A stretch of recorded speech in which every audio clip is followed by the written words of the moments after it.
Hi, ஒரு க்ரீமியாக சீஸியாக white sauce pasta எப்படி செய்கிறது பார்க்கலாமா? இன்றைக்கி என்னோடய கணவர் தான் வந்து சமைக்க போகிறாரு.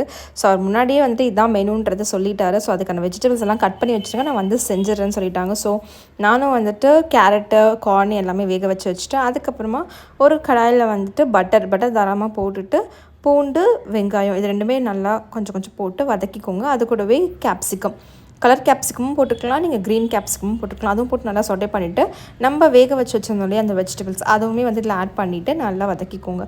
அதுக்கப்புறமா காரத்துக்கு வந்துட்டு நான் chilli flakes and then oregano அது போட்டிருக்கேன். ஸோ உங்களுக்கு என்ன மசாலா வேணுமோ அதை நீங்கள் ஆட் பண்ணிக்கோங்க. இது கூட மஷ்ரூம், பன்னீர் அதுவுமே ஆட் பண்ணலாம்.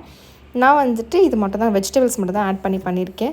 அதுக்கப்புறமா வந்துட்டு நம்ம வேக வச்சு வச்சுருக்கோம்ல பாஸ்தா, அதையுமே வந்துட்டு இதில் ஆட் பண்ணிக்கோங்க. வேக வச்சு பாஸ்தாவை ஆட் பண்ணிவிட்டு இதை எடுத்து ஓரமாக வச்சுக்கோங்க. அதுக்கப்புறமா மறுபடியும் அந்த கடாயில் வந்துட்டு கொஞ்சமாக பட்டர் போட்டு 2 ஸ்பூன் மைதா அதை போட்டு நல்லா மிக்ஸ் பண்ணிக்கோங்க. மிக்ஸ் பண்ணிவிட்டு அதுக்கப்புறமா நல்லா ஒரு காசின பால் 2 கப் ஃபுல்லாக ஆட் பண்ணிவிட்டு சீஸு அதெல்லாமே போட்டுட்டு ஸ்ப்ரெட் சீஸ் போட்டேன், அதுவும் போட்டுட்டு இந்த நம்ம வேக வச்சுட்ட பாஸ்தாவையும் எடுத்து நல்லா மிக்ஸ் பண்ணிக்கோங்க.